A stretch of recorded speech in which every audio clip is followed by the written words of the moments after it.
So good morning. Let's see how many people we have today. I'm trying to turn off the chat. Yep. So good morning, and I hope that we have a lot of people here today. It looks like we have a few. Deb, can we see how many people have joined yet? Great, we've got 25 and counting. Brilliant.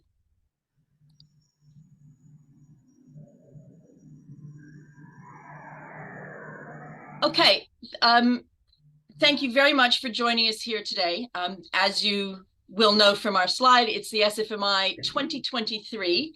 This is our report launch for the entire audit season, and also awards and the recognition that we love to give to the participants that we have there. So it's very happy to see everyone dialing in. And we have, I think, a number of participants, but we're still missing a few people. So we'll just start some of the introduction before we get into the content today, if that's all right. So we are very happy to bring a host of speakers today. This is an annual event, as you know, marks a very important milestone in the SFMI calendar for this one. This comes after our audit season has been completed. We are in the process of a number of other different projects as well, but mainly we want to recognize all the hard work and all of the diligence put in by partners and other participants and advisors for this year yet again. So we'll be speaking about the main trends and findings, some of the regulatory changes. We'll go through those on the agenda. We are very happy today to welcome our special guest, Fabrizio Verrale. Fabrizio is from RICS, and he'll be speaking to us about carbon and the frameworks at the asset level.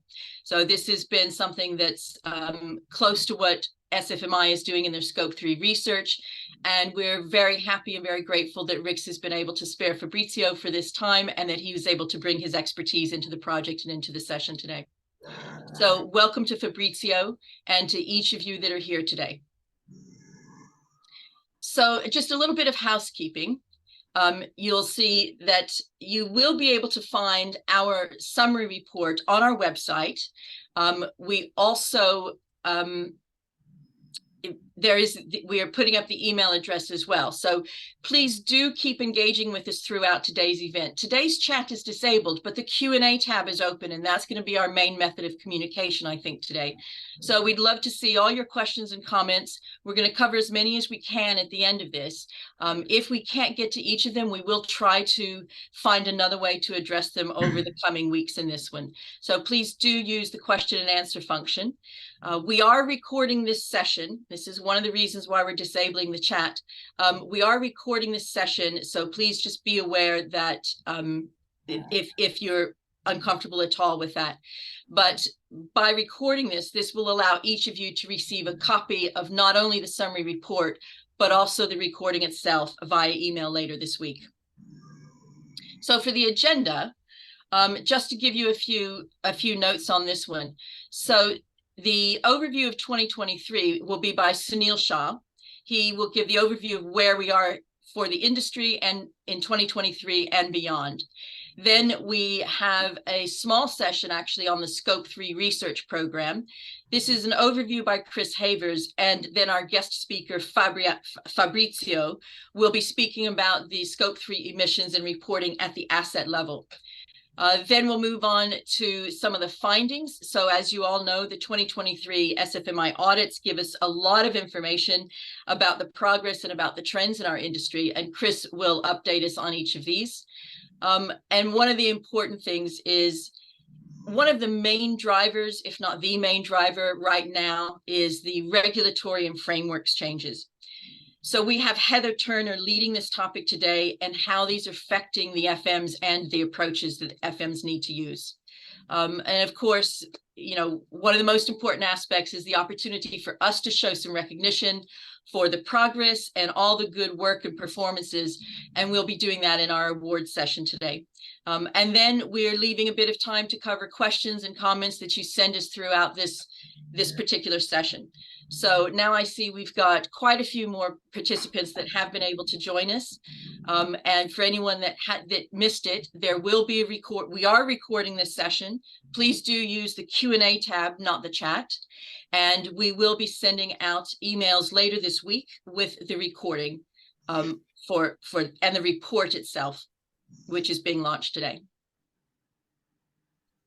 Okay, so I'll start to give just a little bit of an overview on the SFMI. So as most of you are already partners and members, that we do have a few guests today, and very welcome to you. So we'll give a little bit of an overview. So there's a few things that are really special about the SFMI, I think. And one is that it really is the only provider that's focusing on sustainability within the FM sector. We know how important the FM sector is for carbon emissions, for our built environment, for our day-to-day life.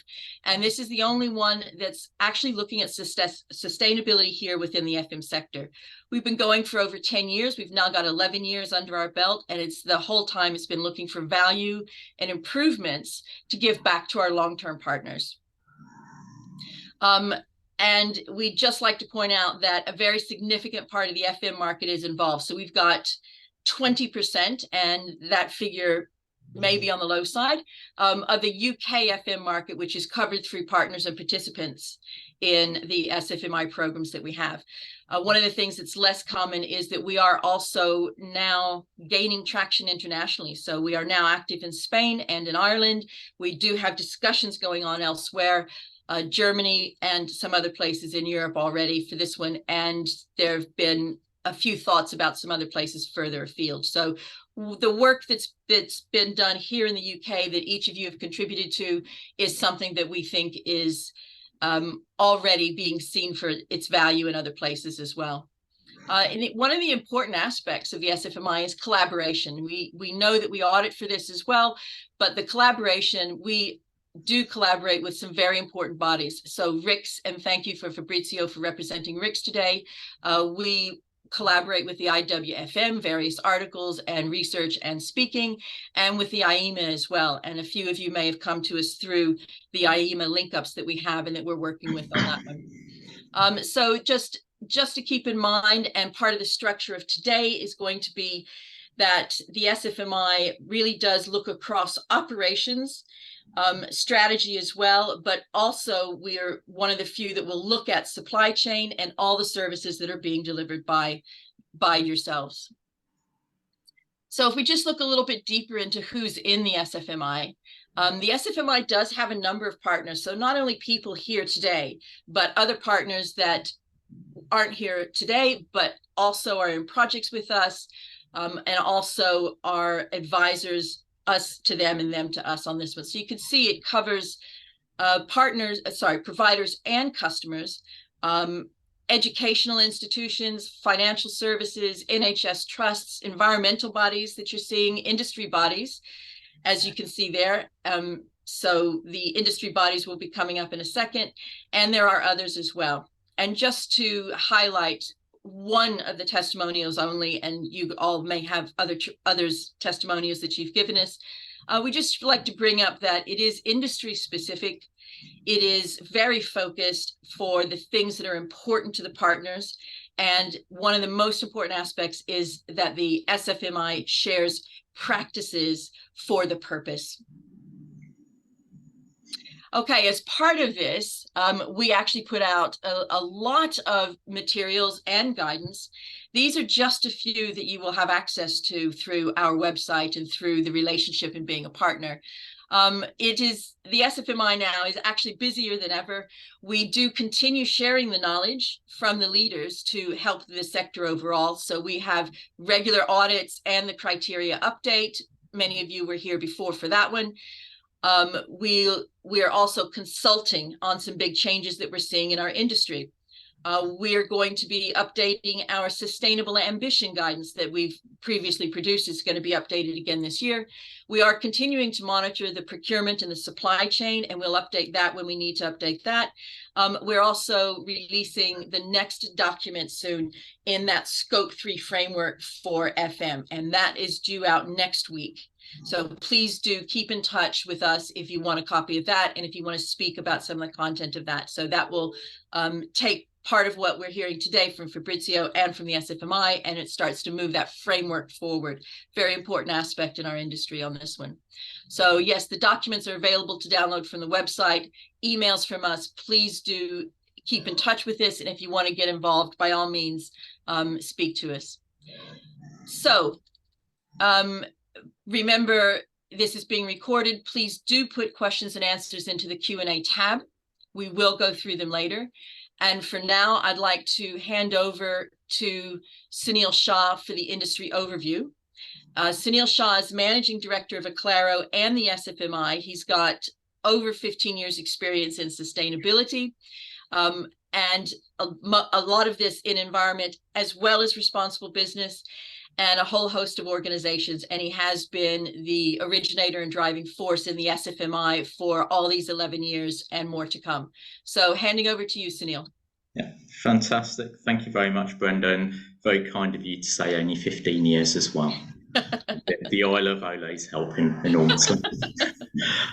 So, as Brenda said, I'll give a quick overview of what's happened over the last year, and some of the ramifications and what that means for the FM sector as well. So, a lot of what I'll talk about will be around the climate change agenda. The primary reasons for that is the regulatory bodies and the COP agenda is grown in prevalence, but it's taken very much a climate first approach to a lot of the challenges.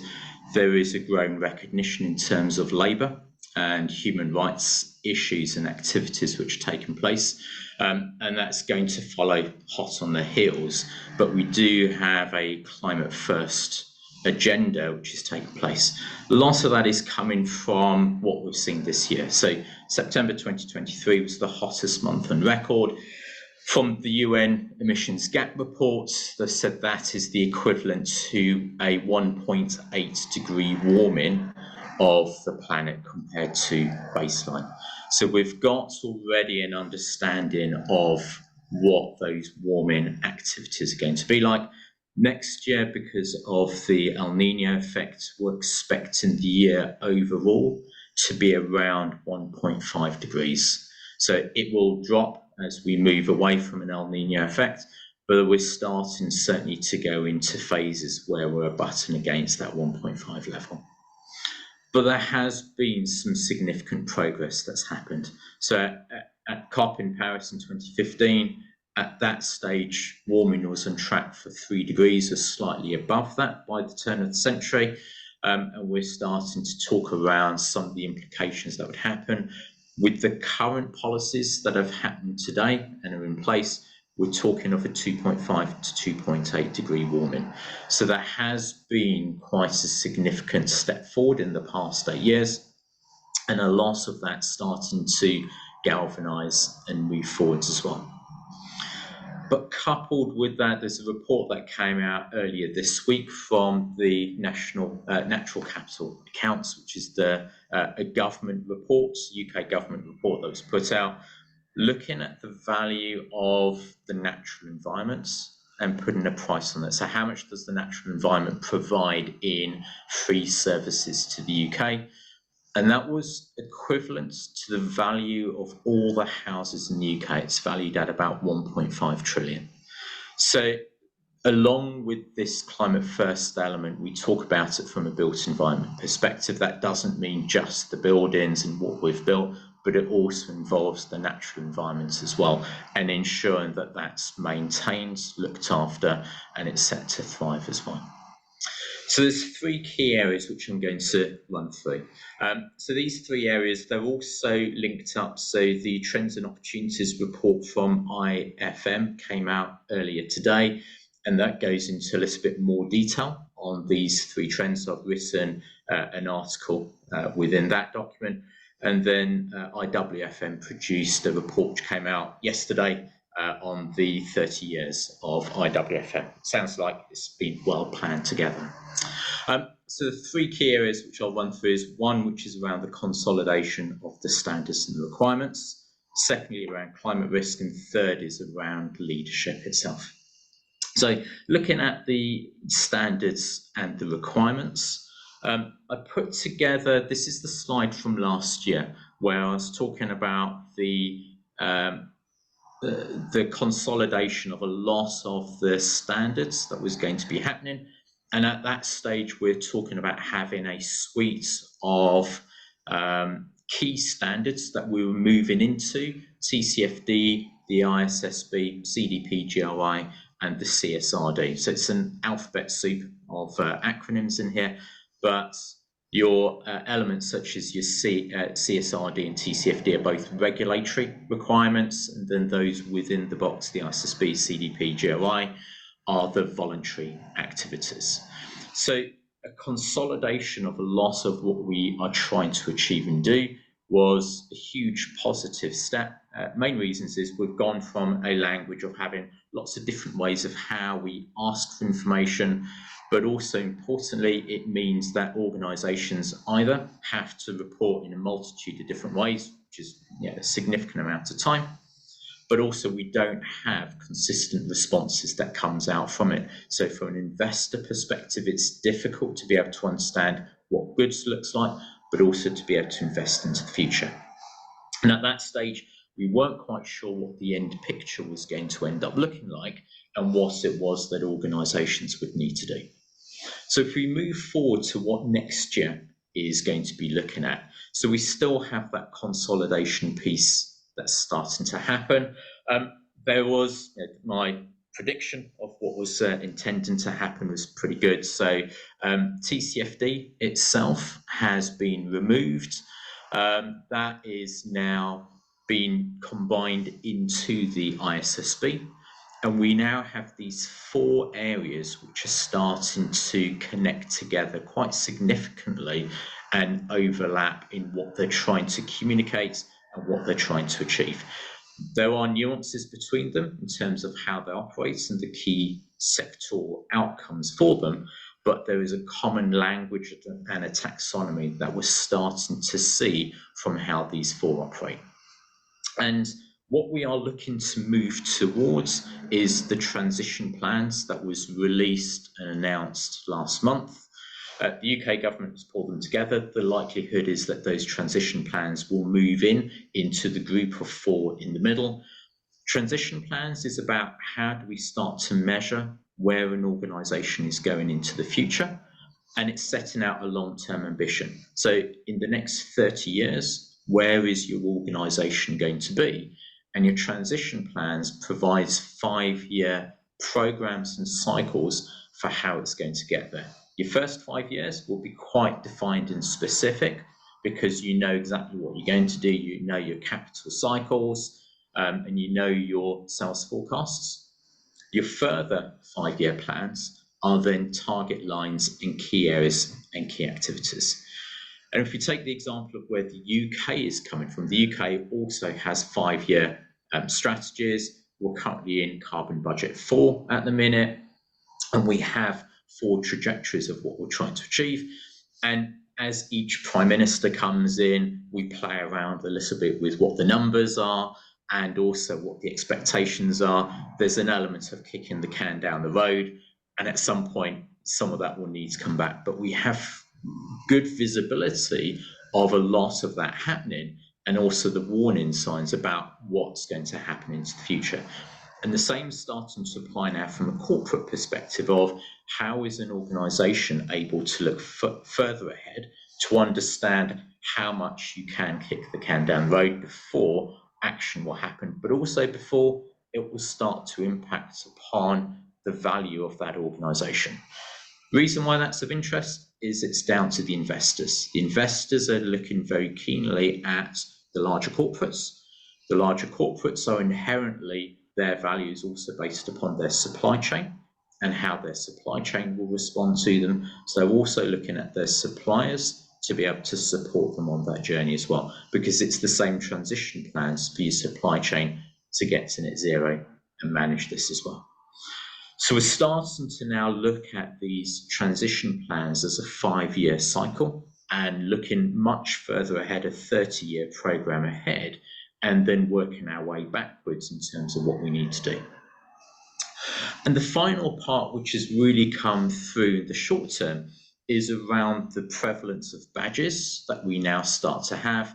So the number of organisations which are receiving science-based targets, initiatives and others, B Corp, green assessments and so on. These are badges because they're a point-in-time activity, and currently they're still being used as I've met the target and I've met the requirement. So because I have a science-based target, I don't need to progress or action any further. So the badges are simply the bottom rung of the ladder. There's an awful lot of work to do to be able to embed them within the business. And again, one of the challenges is how do you move an organisation on from achieving the badge, but then being able to progress that so it forms part of what the organisation does. And I think, again, we're going to see a lot of traction of that over the coming year. Okay. So the second key area, which I spoke about, was around climate risk.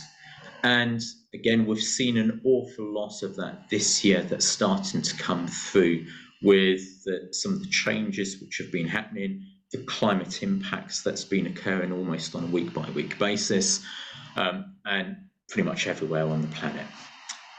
A striking statement from McKinsey released earlier this year: 40% of property asset value is at risk by the end of the decade if no action is taken. So an awful lot of what we're doing isn't necessarily about how do we add lots and lots more value, but it's about how do we manage the loss of property asset value that is likely to take place. So the role of FM about being able to ensure resilience within the property sector allows the organisations then to be able to capture that additional value. So this is a conversation now directly for finance directors, directly for senior management teams. If we start to talk about a loss of value, that then has direct impacts and implications upon balance sheets and about how that is communicated into financial reports. It's also a key mechanism that should be included within your risk assessments and risk statements, which is part of the common language currently for financial accounting and financial reports. So there's a huge role in here and an opportunity. It's not just seen as being a risk for how FMs will need to deal with it, property owners will need to deal with it, but there's a huge upside in terms of being able to tackle this early, being able to access the skill sets and being able to deploy those skill sets, but also as a service provision, whether it's from a property owner perspective, or whether it's from a service provider perspective of how do you rework the existing services to deliver a lower risk service from a climate risk perspective. So in terms of what we can do, there's a series of areas that is available for the FM sector and what the FM sector can do. I'm not going to read through the long list of this, but certainly the starting points of this is around understanding what we mean by climate risk and climate opportunity in the context of the organisations. That's the stakeholders, customers, the organisation, and then what that means in terms of future provision. The other parts of this is about how that gets built into the organisation. So we do have mechanisms in terms of valuing sustainability and resilience for the built environment sector. That sits within the RSCS as well. There's been huge strides being made there about how we value and how we look at ensuring that it forms part of portfolio valuations as well. And it leads on to the last parts that I was going to mention, which is around leadership and understanding what's worked well for us, but also where is there still room to improve. So going back to 2015, there's an awful lot that has been achieved and that we've done. Global activism has been pushed forward, driven very much by a strong youth movement. It shines a light very much on the subject. It is in the media and it is raising awareness. That youth movement is driving change within both politics and a new group of individuals which are engaged very much in political environments, but also across corporate behaviours. and holding organisations to account. It's also led to the growth of net zero targets, science-based targets, but also those programs from the leaders around how we're actually going to get there and what that means in working with supply chain as well. So we've achieved that. What hasn't worked so well? So quality of data is still poor, particularly within tenanted buildings, particularly with the supply chain activities. So that is an area where we know that further work needs to happen. If we're forecasting ahead, we do need that data because that's going to inform decision making and it's going to inform the actions that we're going to take. So the quality of the data is a key enabler to have those full decision making.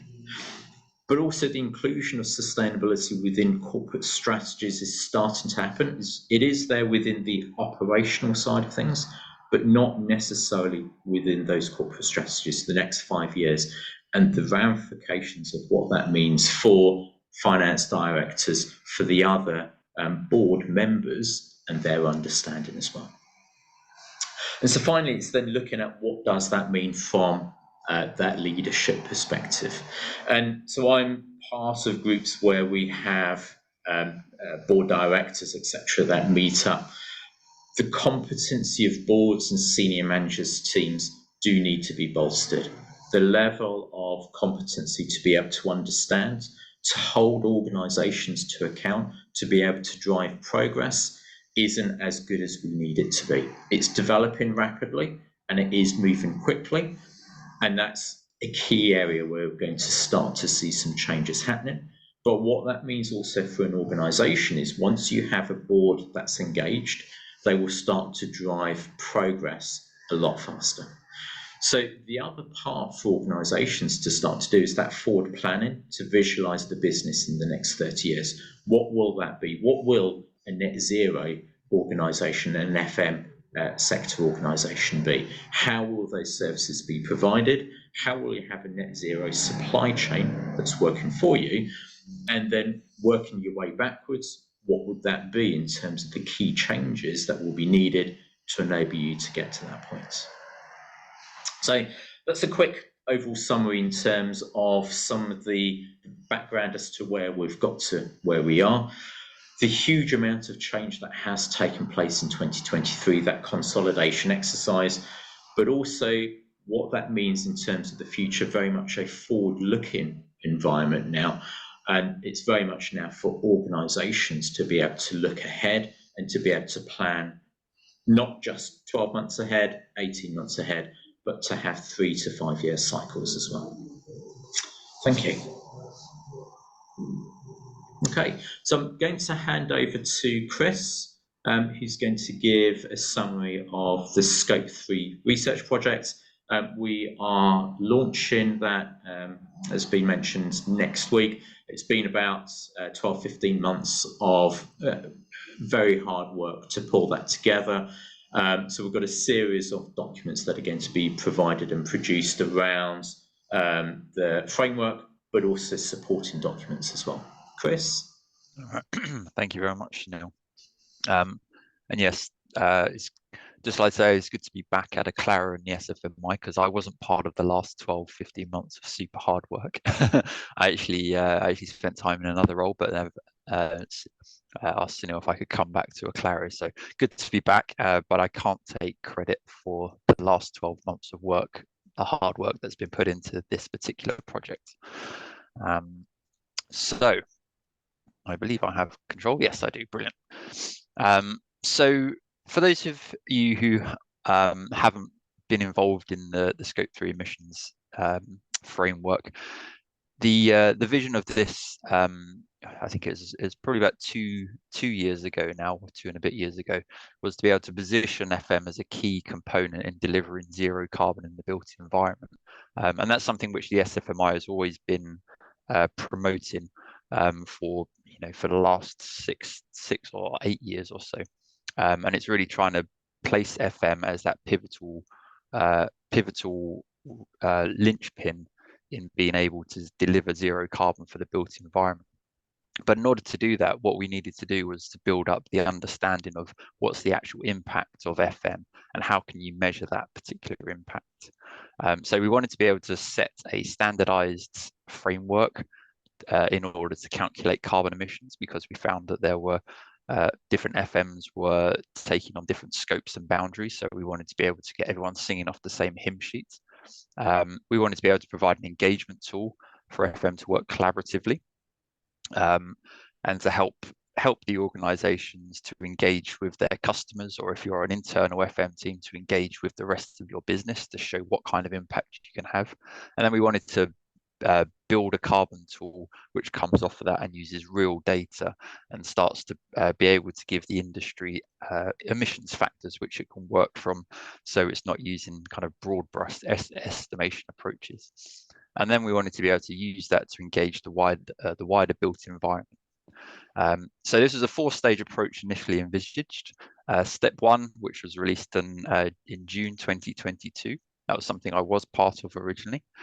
Step 2 came in, and we are just at the launch phase now of the final piece of step 2.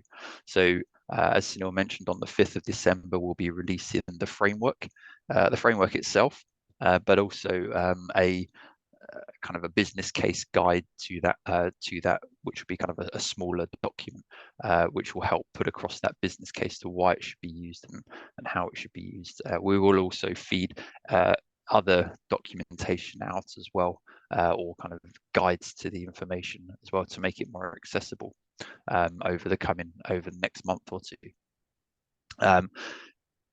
And also a quick thank you as well to this group of organisations who have been part of the Scope 3 board, because they've been really helping drive the programme, but then also making that collaborative effort to make sure that obviously we're getting views and opinions from across the industry.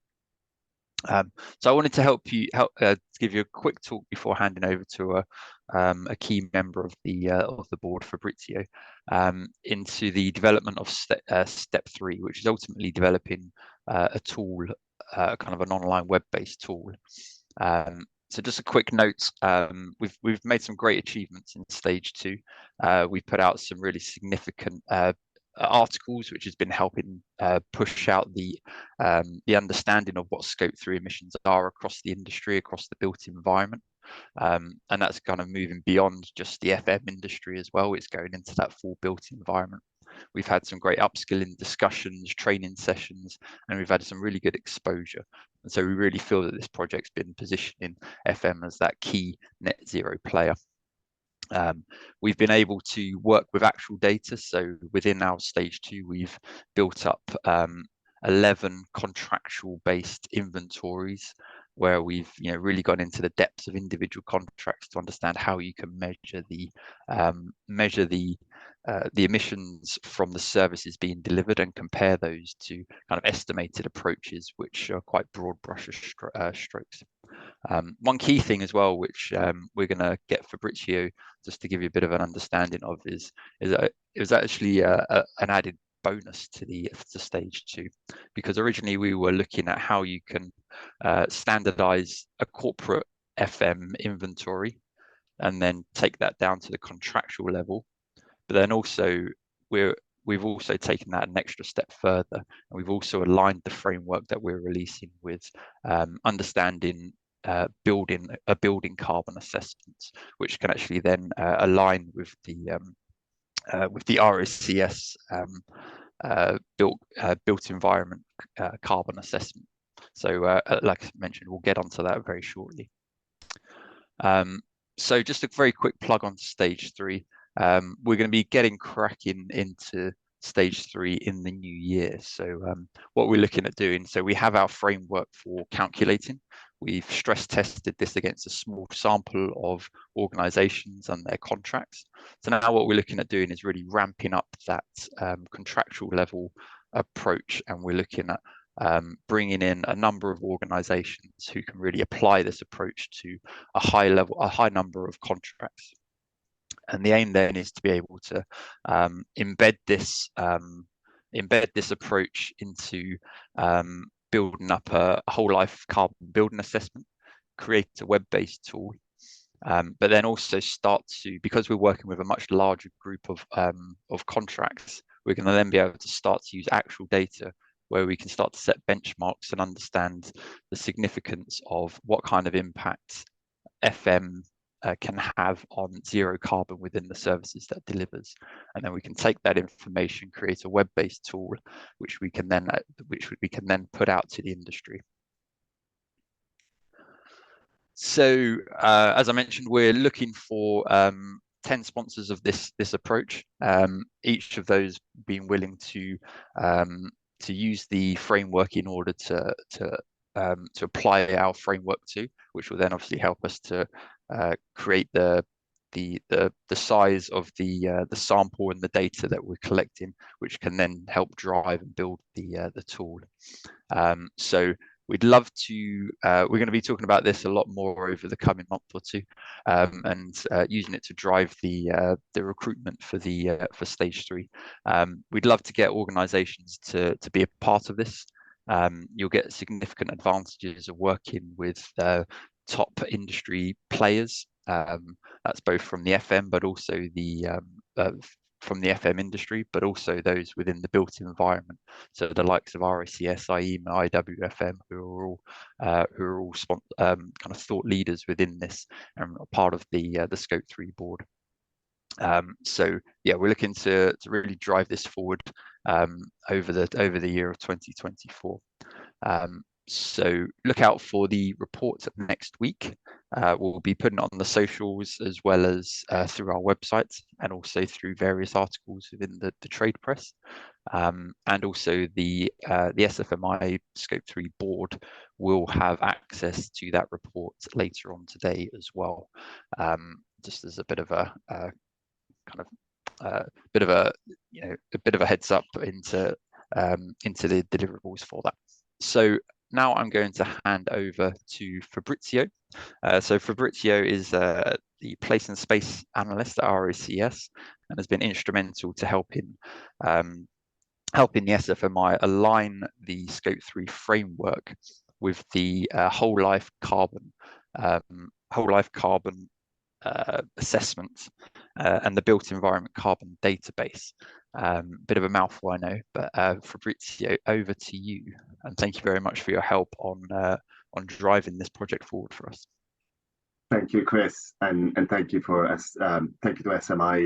SFMI for inviting me here to present today. I think I'm now able to also move the slides. So I have a short set of slides for you today where I'm going to talk how the Scope 3 emissions that are from the perspective of the FM companies can be then ported into the whole life carbon reporting, which is us at the asset level for the building. So, and there's a crucial distinction there, which is on one side we are reporting about a company, the emissions that are associated with the activities of a company, and on the other side we are reporting the emissions that are associated with a building, which is obviously not a company, not an economic activity, but rather an asset where a lot of things happen.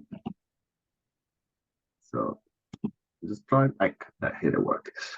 So the main reference in this space, at least certainly in the UK, is the RICS professional standard on whole life carbon assessment for the built environment, which is indeed a mouthful.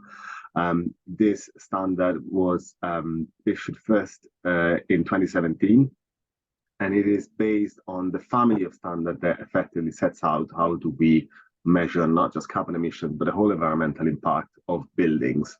And that is an international standard, is EN 15978, and the other related to it. The RICS professional standard, which is then called professional statement, is effectively taking that fairly high level or general standard and making it operational for people who actually have to carry out an assessment, and so detailing a number of things that need to be put into the assessment, defining the scope, etc. And this document, when it came out in 2017, it quickly became effectively the unofficial UK methodology for assessing carbon at the project level or at the asset level, building level, if you want, and reporting that. And we as RICS, we mandate surveyors to use that when they do a carbon assessment, but it's been adopted by all sorts of designer, engineers, architects, because it really filled a gap really in the industry. In that first edition, the user activities, which is mostly where the FMM, but some of the FM activities and emissions would fall into, were not covered. But what was introduced by the standard is that you're reporting by building elements. And if you can see that little matrix there, is effectively trying to break down the carbon emissions that are associated with a building through the life cycle stages of the building, but also with the building elements that are associated with it.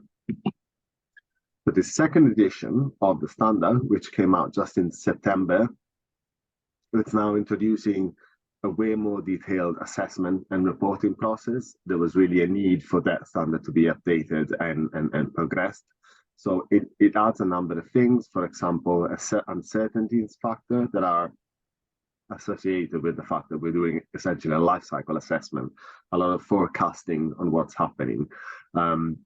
Introduces also a difference in reporting details between project stages. Essentially, the more you progress from an early stage design to a later stage to then post-completion, the more detailed, the more granular breakdown you have to report with.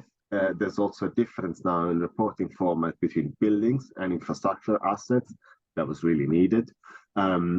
There's way more detailed onto how to assess and report operational energy and carbon, which is defined module B6 and B7.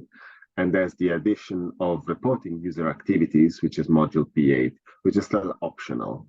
And that's what I'm going to be talking about that. So when I say this module B6, B7, you might not be familiar with it. This is the modular approach to doing a whole life carbon assessment onto the buildings. This is coming from that international standard that I was talking about.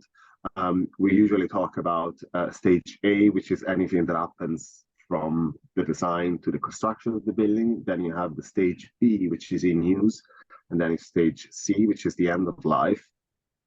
And B, the stage B is really the key topic here. A lot of things happen in that stage, but what we're focusing on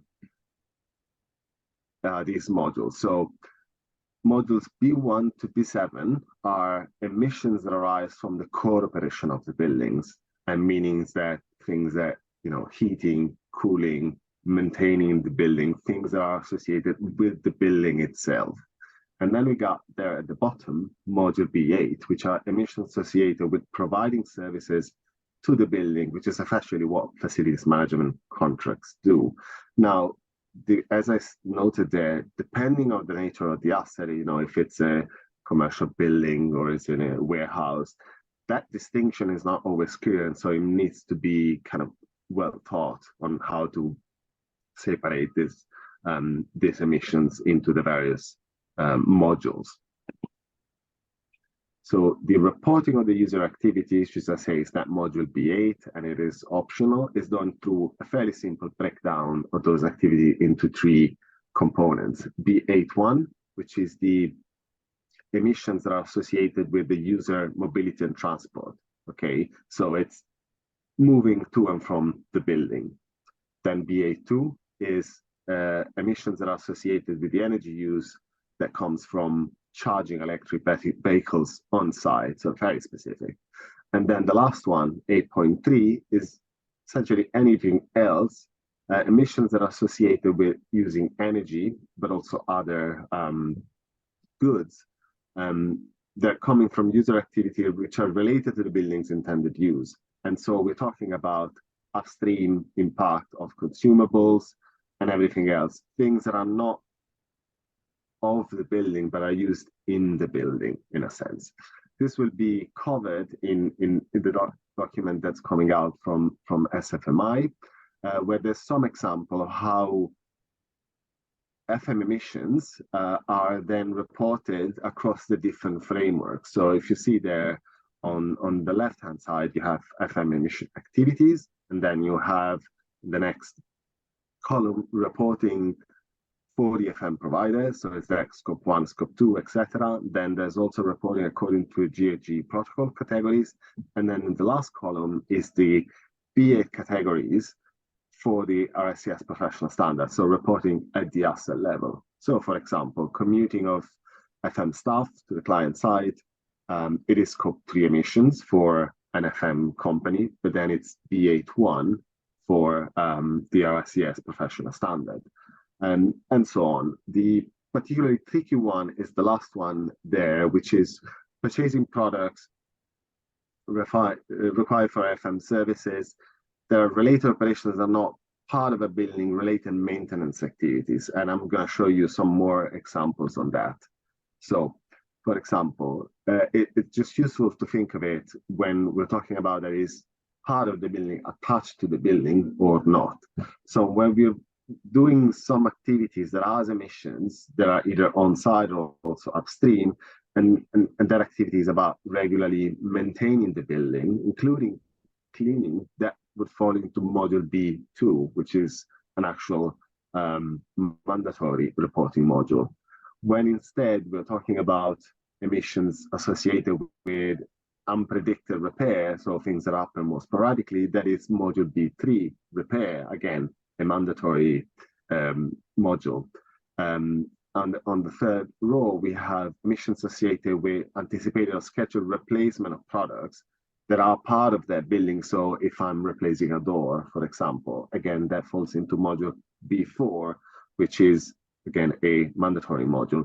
And the last example, when we have emissions associated with products that are purchased by the FM provider, but are not fitted to the building and not kind of fall into the previous categories, then those are to be reported into module 8.3. So for example, if I'm replacing a printer, that's where that it would fall. And hopefully, this is a quick example, but it will be described more in detail in the guidance that's coming out from SFMI. And finally, I just want to conclude that it is important to report emissions from the user activity which are associated with the building where they take place. Now, this is not necessarily immediate to think of, but it is relevant. Now, first, it provides a more complete pictures of the emissions that are associated with that building. And as the professional standard says, it may be quite useful for strategic decision-making in certain cases. There's also other standards like PAS 2080, which talk about carbon management, that do look at this type of emissions. For some asset types, like buildings or warehouses, the emissions that are under B8 are quite considerable. So it is important to capture them and put them into relation with the other emissions associated with the building. And lastly, it doesn't necessarily lead to double counting. Sometimes people say, oh, but I'm double counting. No, because we're reporting at the asset level, but that's different from reporting at the company level. And so it's just a different way to look at the same emission from different perspectives. But that was my quick presentation. Very happy to take any comments and questions later in the Q&A sessions. Now I pass on back to Chris. Lovely. Thank you very much, Fabrizio. And yeah, I'm glad you mentioned that bit about double counting at the end there, because I've always said that it's double counting actually doesn't matter, because it's all about taking responsibility for emissions. And if more organizations are taking responsibility and incorporating them into an inventory, then that means that there's a better chance that those emissions are going to go down, because they're being managed by more organizations. Double counting only really matters when you get up to the country level or the global level of measuring total emissions. But thank you, Fabrizio, that was great. And I think what this what their presentation just helps to capture is that, we started off this project a couple of years ago, and one of the key vision elements of that was to use data to engage the wider built environment on the impact that FM can bring to buildings and contracts. And this has been something which we didn't plan to happen at the start of it, and so now we're able to use our framework for a corporate inventory, a contractual engagement approach between the FM and its customer, or the internal FM and the rest of its organization, and also working with asset owners in order to understand that building scope of a carbon footprint. So it's a great win for us to be able to have developed with this. So shifting on, we are shifting back to the annual SFMI audits and the report that we're launching today. So I'm going to take you through the findings from the SFMI 2023 audits. These findings have been obviously written into the report, and that report will be live on our website just after this event. So let me just hope that my slides are working. Yep, they are. Okay, so again, for those of you who haven't been involved in one of the audits, so the SFMI is driving sustainability within FM providers, and it does this through using one of the ways it does this is by using its annual assessments.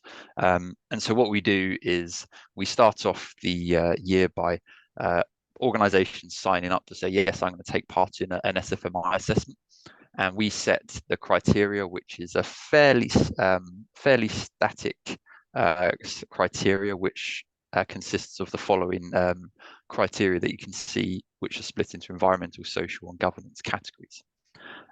Now, all of these criteria will interlink in some kind of way. So what we do is we go in, we first conduct what we call a desktop assessment for the organizations taking part. So this is where we're looking at public information and public disclosure, because public disclosure is very important for an organization, especially now as the FM industry is starting to try and position itself within that sustainability solutions space. Then once we've done the desktop assessment, we then conduct an internal audit on these organizations, and these companies will invite us into their organization for 1 to 2 days, and we will set up interviews with people across the business. So this isn't just us talking to the sustainability professionals within an organization. This is us talking to the senior management, senior leadership team, the sales team, the contract delivery team, the procurement teams, the HR parts of the organization. And we are working to a criteria that we set out, and we're scoring these organizations from 1 to 5 based on their ability to meet certain thresholds and benchmarks within the different criteria. And then what we do is we pull that information together. At the end of the year, we discuss the trends. So we have the different auditors who are discussing the trends that they've picked out, and then we provide individual scores to the companies. But then we pick out those general themes that we're starting to see within organisations. Now, there may be some organisations who are going above and beyond in particular criteria, but then we see that the rest of the pack are, maybe a little bit behind. So what I'm going to do is start to go over those trends, and we pick up these trends from 3 levels: the strategic level, which is where we're focusing generally around the governance topics; then the operational level, which is where it's kind of embedded within the operations of the organization, and also the services that are being delivered; and then also in the supply chain, which is the 3rd part of the findings. So from a strategic level findings, what we can start to see is trends of the annual scores, the historic scores, which we picked up, and we can start starting to understand, why these particular trends are happening. And as we can see, there's been a bit of an average decline in scores across strategic level scores. Now, often because on an annual basis, the SFMI will look at what best practices in the particular year and what companies should be starting to look forward to over the coming 2-3 years as well. And so because of the regulations and the improvements in frameworks, which Sunil mentioned, and also Heather will go into further, there was a bit of a step up that we started to integrate into some strategic criteria, such as the board disclosure, risk management especially. And so what we found is there's been a kind of a natural decline in those scores because we've pushed up the standard required for getting those 5 level scores. However, one quite interesting improvement that we've seen since 2021 is that increase in the finance scores. So we'll start to delve a little bit further into that shortly now. So key outcomes which are discussed in the report. We've got the sustainability frameworks, which is the highest scoring governance criteria of the I believe there's about 11. I think there's 11 criteria within the governance section, or 10. Now, this is quite important because, especially for those who are starting out within an organization, within sustainability, this is the sustainability frameworks are kind of the glue which helps, and it's the structure which helps an organization to understand, what are their material issues that they're trying to tackle, what's important to their customers, what's important to their other stakeholders, and then start to build up the framework into how they can manage those particular issues. And it's working from that strategic level, but then also how it's being embedded into the different layers of the organization. So what's the flow of data which is kind of working through from, for example, social value, embedding social value into the organization? Are people on the ground delivering contracts able to communicate the social value through an organization so that it's collected from that centralized position and then being able to be reported through bids and new contracts, for example? So these are the different elements that we're trying to pick up. And what we found is that sustainability frameworks, which is a good thing, is that kind of a good performing level. However, we have seen declines in the risk management score, the average risk management scores. And this is really attributed, I think, to us pushing the bar up within this section, because organizations are going to really have to start understanding what long-term climate risks mean to the organization. And this could be done through various methods, such as conducting scenario analysis to understand, how the business will, what the pressures on the business will be within a 1.5 degree warming scenario, or a 2 degree or a 3 degree scenario. And as Samil was talking about earlier, what does that business look like in the long term? And what we were finding is that generally FM risk is looking at really a short-term kind of level, which is kind of the 3 to 5 year maximum, and it's not really looking further in advance. So the company may define 3 to 5 years as long-term.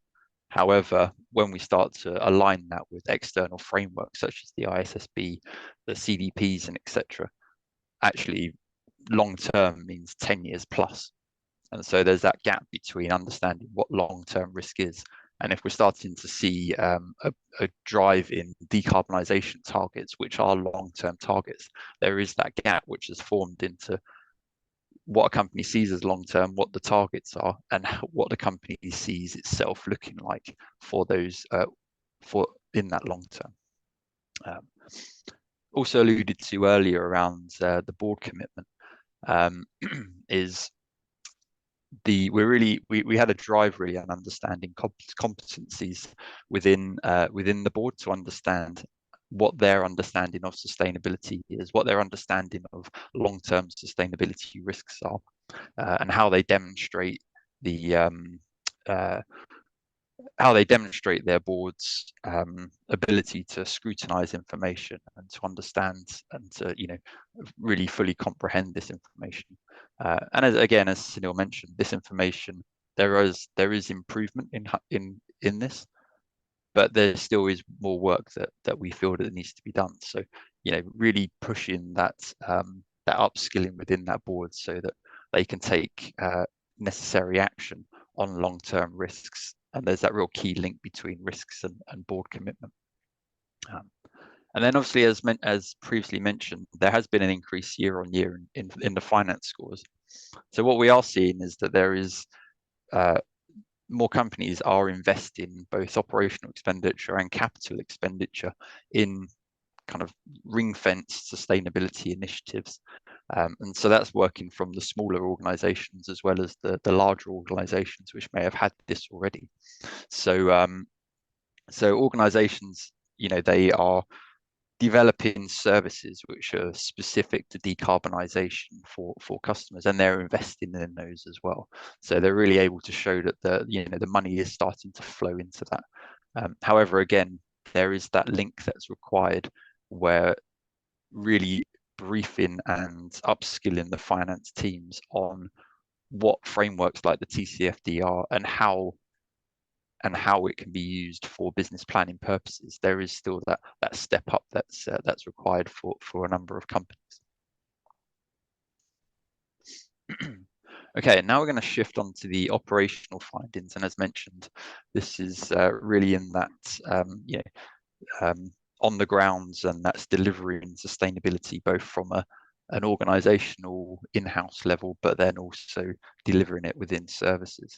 I'll split this into two sections because we've had we noticed that there were two key themes coming out from operational sustainability this year. One of those refers to decarbonisation, which I'll get to shortly. The other one is based around human capital in particular. So this is working from looking at the employees from a well-being, development, diversity, inclusion perspective, and the employment programs. And then there's also stakeholder engagement side of things as well. So there's been a real drive. We noticed that there's been a real drive in human capital, and the report kind of goes into the reasons why we think this is. One of those particular links is the immediate kind of current and short-term risk of staff retention ultimately, and being able to have the correct staff and support the contracts that are being delivered. There's been some externalities which have been affecting people. So since the pandemic, which we may look like we're kind of through the end of that, so to speak, but ultimately it's still there in the background. But what that's left is a legacy is really driving employee well-being throughout an organization, because the shift of ways of working from a pandemic perspective has led to perhaps a more fragmented community within workplaces. And so therefore you have to find new ways in order to drive culture. If the organization is not focusing around one building as much as it used to be, then organizations are really starting to try and invest in how they create that culture and keep that culture and values within an organization, because that allows them to retain their staff, and they're trying to combat this kind of great resignation effect, which has also happened from the pandemic. And then coupled on top of that, we've got the immediate issues around the cost of living as well. So especially organizations know that, especially those within the lower paid work, being offered a job where you have a small increase in pay in this day and age of high inflation, ultimately people will take that. So companies are trying to combat the loss of staff and the switching of staff between companies by investing in their employee well-being programs, their employee development programs, so that they're able to try and upskill, develop, and keep the intellectual property within the organization, and ensure that they don't see kind of major risks to their short-term delivery of services. Also, we have noticed that there's been increased awareness and trying to drive diversity and inclusion as well. Again, this is another great tool for organization, from an organization level perspective, where you can open the talent pool, because other externalities, such as, for example, Brexit has led to less immigration within the organization, so it's harder to get hold of particular staff for particular roles, and so therefore working on the diversity and inclusion programs within the organization allows it to expand that talent pool, so then they can start to bring in new individuals, which then also bring the benefits that diversity and inclusion brings, where you're able to bring new thoughts and ideas and ways of doing into the organization. So we've noticed there's been a real drive in this in these areas of the business over 2023.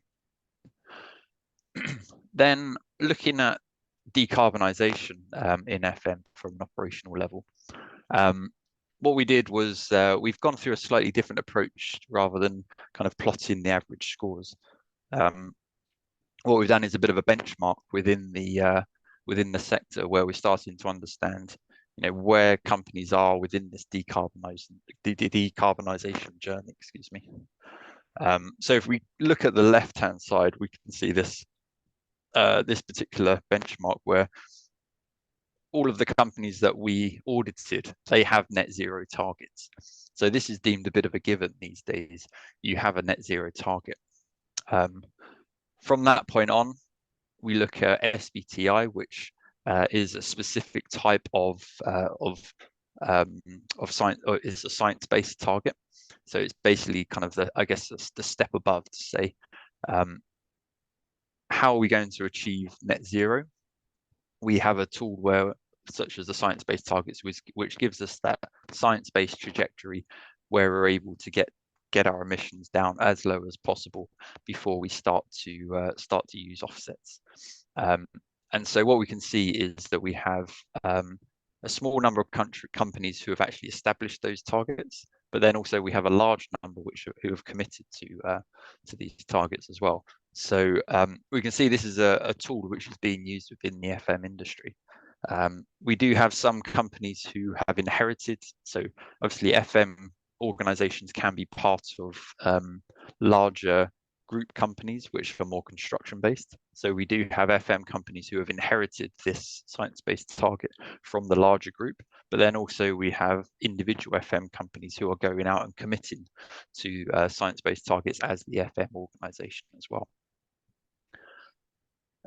Now, in terms of how they're going to get there, so what we can start to see is companies are driving fleet decarbonisation, which shows obviously that there's a wide awareness that FMs know that a large part of their scope 1 and 2 emissions is their fleet.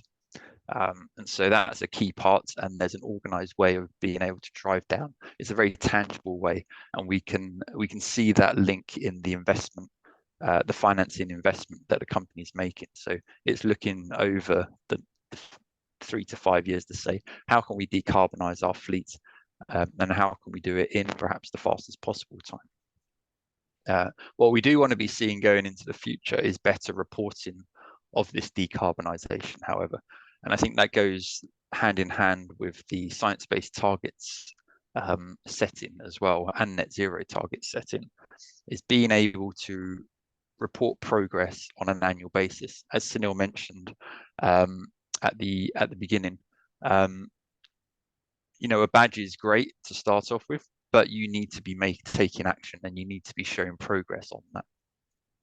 And then we start to get into measuring of supply chain emissions, and also engagement with suppliers as well to make emissions reductions. So what an interesting kind of output from this is that originally a couple of years ago, probably 2 or 3 years ago, we started creating this kind of pyramid approach where we start looking at, it's the easiest area is to focus on operational impacts of the FM to start off with. Then looking at supply chain impact, which has the next greatest element, the next greatest impact, and then finally you have the client impact as well. So actually, what we're seeing is that organizations are focusing on the operational impact and the client impact first, but there's a bit of a delay in terms of going into the supply chain impact. Now I'm being told to hurry up a little bit, so I will start to wrap things up now, actually. As I mentioned, so get into the report as well. So there's some cool things where we've looked into the supply chain management of it, and organizations are really starting to put in place plans to get their supply chain engaged with their decarbonisation strategy. So now I'm going to move over to Heather. Thank you very much, Chris. Yeah, so I'm just going to do a regulatory overview as to the changes that have been happening. So as shown in this wider regulatory view, financial reporting sits at the core and kind of encapsulates the practice of placing precise monetary values on organisational risk, which is guided by the principles of the IFRS. The sustainability-related disclosures delve into a broader horizon, reporting on matters that kind of wield influence over businesses in both the short and long term when considering sustainability. And the underpinning framework here is the ISSB, which was moulded by the TCFD, as Sunil mentioned earlier, and Europe has also seen influence from the CSRD. The wider sustainability reporting transcends the financial realm to focus on key environmental and social issues that extend to climate change and social value, and are supported by a spectrum of sustainability reports, including the CDP and GRI. Just to note before I move on to more detail, EU reporting has not been included within this presentation. However, SFMI partners will receive a note detailing the relevant information, so please look out for this. Much of the ESG regulatory landscape changes that we've been seeing have occurred since COP26 took place, which is where the ISSB was launched in October 2021. The ISSB came about due to a lack of trust in data and reporting from the multiple platforms. Hence, its creation provides a consolidation and structure around reporting requirements. Furthermore, the alignment of ISSB and IFRS means that there is now a single body and reporting mechanism, thereby increasing the trust in the data and the reporting. This singular body has led to a significant increase in momentum across the regulatory disclosure landscape as implementation has become more efficient. For example, the Transition Plan Task Force, or TPT, was developed, trialled and tested within 18 months. And this showcases the slow development that we've seen in the past is no longer around, and organisations need to be more responsive and incorporate regulations into their business as usual. So as mentioned in the last SFMI criteria update presentation, the Department of Business and Trade has set up a sustainability disclosure standards for the UK, expected to be endorsed by July 2024, but likely to be regulated from 6th of April 2024. This sets out corporate disclosures on sustainability-related risks and opportunities, and is based on the ISSB standards, IFRS S1, which is the sustainability-related one, and IFRS S2, climate-related disclosures. And this allows the UK SDS reporting to be globally comparable and more useful for investors' decisions. These standards also require a materiality review to take place, similar to the requirements seen in Europe from the ESRS. The UK SDS will form the basis of any future requirements in the UK legislation or regulations, and this therefore may be referenced in any legal or regulatory requirements for UK entities. So it's very much becoming kind of a major part of the landscape. And the ISSB and therefore the UK SDS uses a climate first approach, which builds upon the TCFD. Furthermore, the ISSB has started to look into the next suite of standards, such as ecosystems, ecosystem services, human capital, and human rights. And these in time will translate into additional reporting requirements for organisations. So the UK SDS requires specific KPIs and data reporting, and this includes professional services and real estate sector specifics. So under the climate-related standard, IFRS S2, this includes carbon emissions for scopes 1, 2, and 3, which must include upstream and downstream emissions with a clear statement of the scope 3 emissions categories that have been estimated. In the real estate guidance, for example, there are metrics provided on energy management, water management, management of tenant sustainability impacts, and climate change adaptation. And the specific metrics will be included in the additional pack for the SFMI partners as well. So the suite of KPIs will need to be responded on from 2025 onwards, and therefore meaning organisations such as FMs will need to collect data from 2024. Compliance with regulations is driving the SFMI criteria changes and therefore the consultation, which Brenda will discuss in a couple of minutes. All regulations are now looking at the whole value chain, both upstream and downstream. This means FMs and their specific supply chain are in scope in the provision of services to large corporates. This means FMs will have to report on these regulations. As mentioned, materiality is increasingly being included within the regulatory landscape. FMs will need to conduct a materiality review, noting what is important to business and to your stakeholders, and this is required for the climate risk aspect. This assessment can help determine what your top sustainability goals, targets, risks, and priorities should be in relation to the regulatory and investor sustainability reporting. In turn, this helps clarify where to focus and where to prioritise efforts. Finally, organisations should be looking at issues for the corporate world overall, which will feed into the SFMI's 23 criteria. This includes FMs using performance indicators and measures, which should then be set. Organisations should also depict how these risks will be managed and mitigated. We're aware that it can seem overwhelming with the amount to do. However, there is kind of time to implement the necessary measures, standards, process changes, data collection and reporting capabilities, particularly for those organisations who are proactive. So looking forward a few years, we can see that the regulatory landscape will be less confusing. Having said that, the speed of development will be a lot quicker, as already exemplified by the TPT. Discussions around climate risk need to be happening. 2024 will see more regulations regarding climate risks, and 2025 will therefore be the start of public reporting. Further down the line, due to modern slavery having emerged on the horizon via regulatory increase, discussions will need to be starting by 2026 with reporting to follow. There will also be a focus upon developing cycles of programmes over 3 to 5 years to move sustainability forwards with the transition plans. This means it's kind of more flexible as it's no longer part of an annual programme, but will need to be reviewed regularly.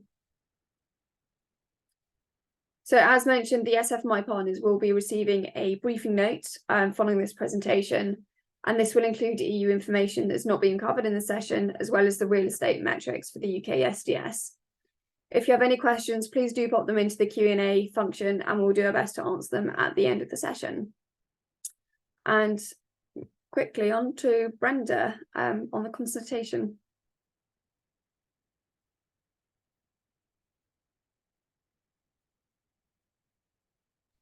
Thank you, Heather, for that quick review, and we're looking forward to hearing more from that.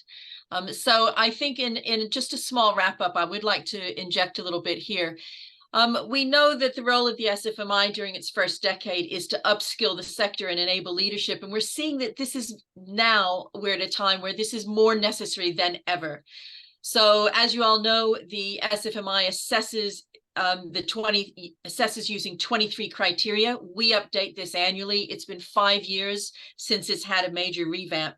This year, with the extraordinary times and every 5 years, we are now conducting a more comprehensive and a deeper review of these criteria to get everything in line with where we're going for the future. So we will be making changes this year, not just for the 1 year, but for the 3 years and the 5 years and even further forward.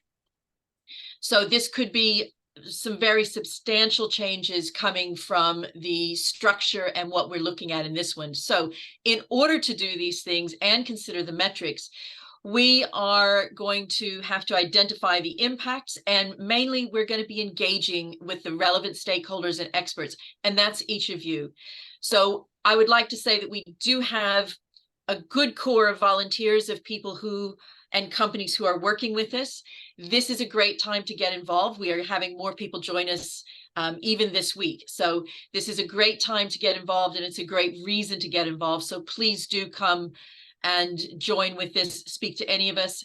And just to give a little bit of a flavor, so the first structure we've got, we have a small slide here with how we have currently set out the groups. Now you'll notice these are not set up the way the 23 criteria are, because the world is moving on. So we have grouped them a little bit differently. We have a climate change and climate risk group currently being led by Skanska.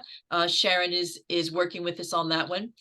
Value chain and due diligence. This is not just supply chain, but the full value chain, how we speak with our customers, other stakeholders as well, all of the due diligence and governance that comes with that. Thank you very much to Bouygues for agreeing to lead this subgroup. Well-being, and it covers the full stakeholder group, everything from the employees to the local communities as well. And we're very happy to have Sewell working with us on this one and leading this subgroup. Thank you, Katie. The governance, now this is not just this frameworks, it's not just scenarios, it's not just the rules and regulations, it's also making sure there's the culture for the delivery of these things and the delivery of these improvements. And we're very happy to have Arcus leading this one, and Samantha is leading this particular subgroup. There are other considerations that we're considering. So if any of these are something you're interested in, please do get in touch with us and get involved in this particular aspect. So this is foundational for the next 5 years for your SFMI programs. Great. So now we're coming to a part of the year that I very much enjoy. I think we all do. It gives us a chance to give just a little bit of recognition back. And this is a very important aspect. And I just want to thank absolutely everyone that's been involved in this year's program. It's been hard work, a lot of diligence. We've learned a lot. I hope you've found value in it as well. And we'd just like to go on with this one. So the first we're going to talk about is the Rising Star. So we would like to award Churchill the Rising Star Award for 2023. And this is an acknowledgement of the progress and the changes which are already being put in place. So just a few highlights on this one. Along with Sewell, who was last year's Rising Star as well, Churchill has been moved to an employee-owned business. So this is clearly, a big step towards employee engagement. This year has seen them launch a well-being program. They've been partnering with external organizations for initiatives, including support for menopause, neurodiversity in business, and being a disability-confident employer. They're also working with sustainable communities in their We Back You program. They're giving funding is available for those communities. One of the things we did particularly like is they're collaborating with specific stakeholders in developing relevant and useful resources. So, for example, with a veteran for some of their veteran programs, but they're also creating other communications to send out. So aspirational packs for school children that may be in workless households, nature packs, and also addressing some suicide risks. So we're looking forward to seeing even further developments of these and their commitments. And congratulations and thank you, Churchill.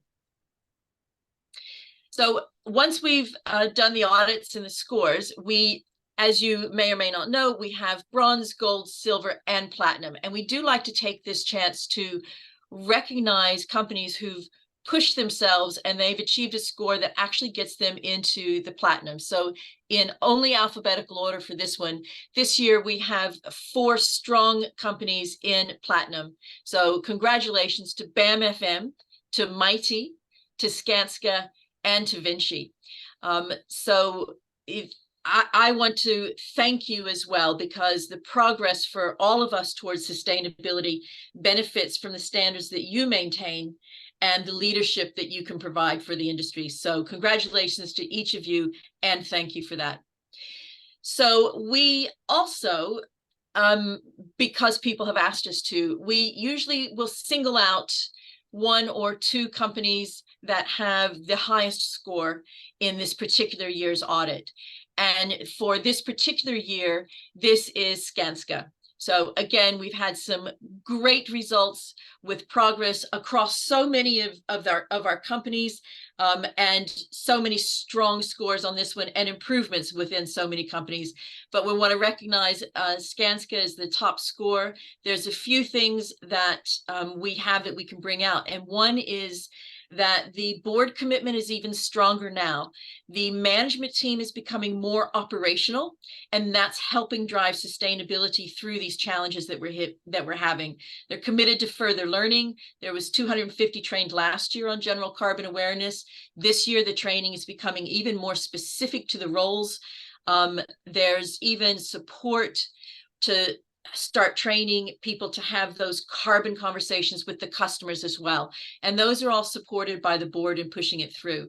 Other aspects where this is coming through is the contracts, measuring social value across all of the FM contracts, and the KPIs which are going in are becoming more comprehensive, more ambitious. This is showing the maturing process for the industries that are involved, as well as the companies, and as well as each one of us as a professional in this industry is showing that going through. So congratulations, and thank you very much for all your hard work and for giving us so many great examples as to how we can all move forward in this. So thank you very much for that. And then we've just got a few notes here for the SFMI in 2024. We will have a few things to be moved forward to. Remember, we've got the SFMI Scope 3, Phase 3, the consultation exercise, and regulatory updates. I will hand this slide over to Sunil to guide us through. Thank you. Yeah, fantastic. Thank you very much, Brenda. And also thank you, or congratulations to Churchill for the Rising Star, and also Skanska for the overall winner. Well deserved. There's been huge amounts of progress made by both of those two organisations, but also they do exemplify from an FM perspective the value that FM does provide for their customers as well. So as Brenda touched on, there's a lot of work as well for 2024, which we're going to be getting involved in. Already mentioned about the consultation scope 3 exercises. The regulatory elements, which Heather touched upon, and the progress and developments of them, will be sharing a lot more information as they start to mature and as they develop. And they're starting to get a bit more into the practicalities of how they're going to be implemented. Coupled with that, there's also an increased engagement now with some of the government departments around the shaping that we can provide to them. So there's a bit of knowledge transfer from ourselves back towards the government departments.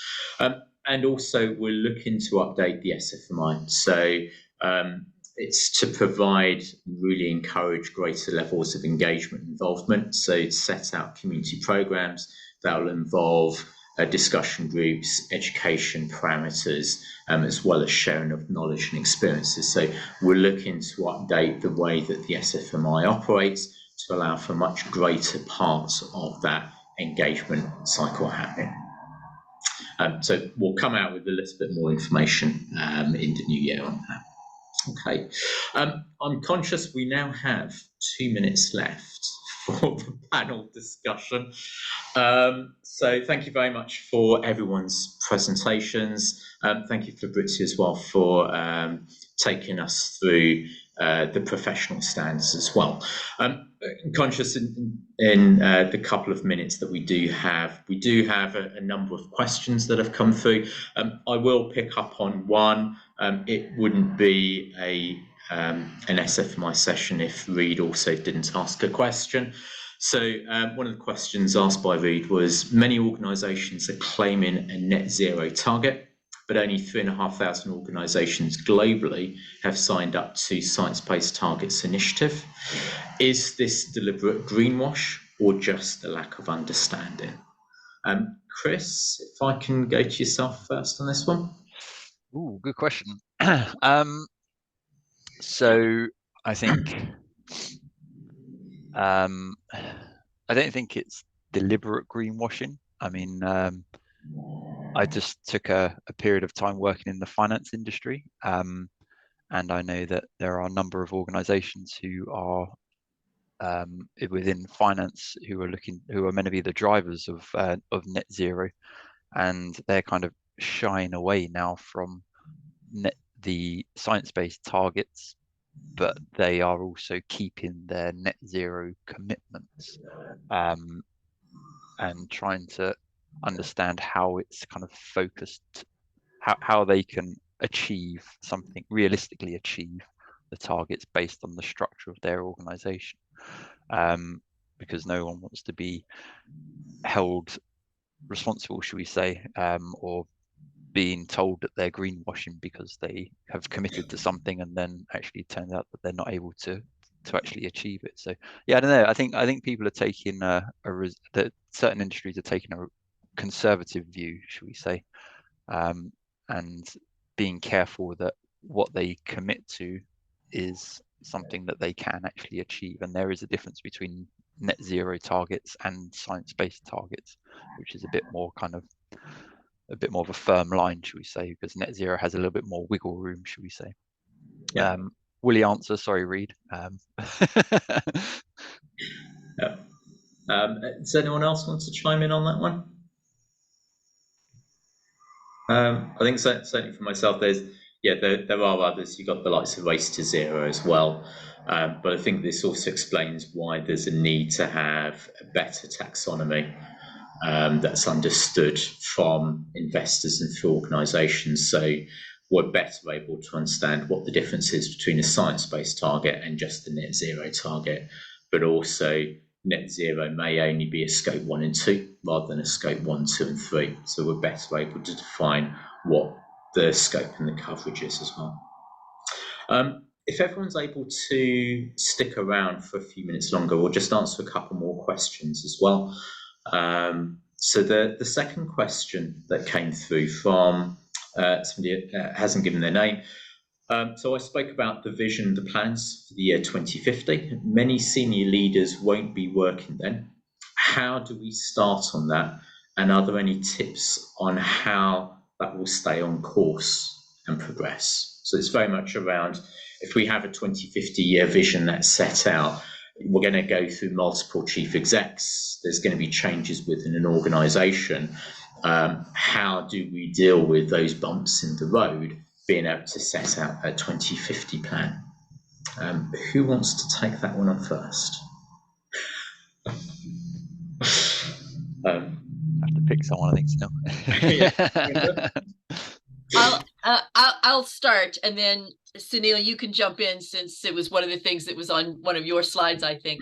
I think that there's some good things about this. As Sunil said, there's lots of you're getting the youth involved, you're getting more people involved, more people are aware of it. So we're hoping that once we get to tipping points, and there's certain percentages, and Declaro does look at the culture for where we're finding tipping points inside the culture of a company as well as the industry. And once we get that, we're hoping that momentum on its own will start to build. I think that education and awareness are places where that really can start to take hold. So we may educate somebody for today, but more importantly, we're raising awareness for things as we move into the 5-year and into the 10-year. And that's going to sort of continue through. I think personally that we need to be getting to the decision makers as early as we can. So governments, boards, senior leaders, people who are going to become senior leaders, but getting to the places where they have those decisions being made. And it's something that we in Declaro and our SFMI partners are starting to do, and we move to that. So other than that, Sunil, I'm going to hand it back to you to say, how do we keep it going for another, is that enough? Yes, I mean, it's a really good question. And so in the 2050 vision that you have is based upon where you are today. And that's all it can be. The detailed progression into the short term, the 5 years, should be baked into part of the strategy for the business. Beyond that, you are starting to talk about the culture of the organisation and some of the decision makers. So as Brenda said, it's about how does this form part of the business rather than just one person, rather than just the chief exec, because when you have it down to an individual, that's when you have real problems, because it can sway quite significantly. When you have it as an organisational approach, you have much greater levels of consistency in the journey and what's going to be happening. So I think that that's the key part, but it doesn't mean that you don't refresh that on a regular basis. As there's new opportunities, as there's business changes, that will also flex and change. But it is, the culture provides you with a very strong rudder for the organisation. In similar ways as well, we have the same issue for country level commitments and policies. You know, we're going to go through a number of governments before 2050, and if the last 3 years is anything to account by, then we're going to go through a hell of a lot more prime ministers as well at the same time. However, you know, the ethos or the vision of net zero should still be there. Fingers crossed. But yeah, embedding that commitment within the organization and showing that vision to investors of the company of, you know, if they're in it for long term, this is the vision, and if that drives investment also within the company, then that vision will continue because the investors of the organization will still expect it.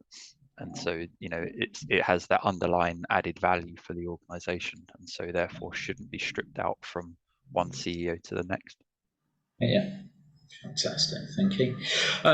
And a quick question for yourself, Fabrizio, as well. So this is around the built environment carbon database, and whether that's able to accept the operational buildings data.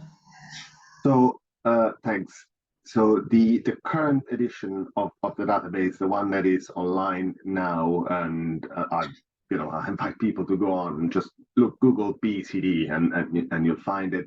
That one is aligned with the current version of the whole life carbon assessment, the RCS professional, which is still the 2017 version.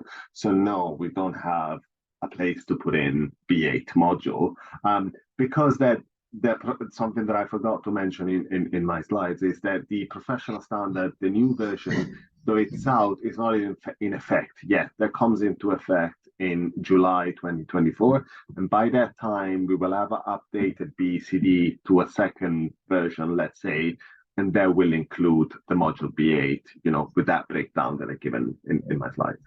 Okay, fantastic. So come July, we should be in a place to be able to input data and information in on the B8 areas. Yeah, fantastic. I'm conscious of time. We've gone about 7 minutes over, and thank you very much. We've still got quite a few of the participants that have been with us.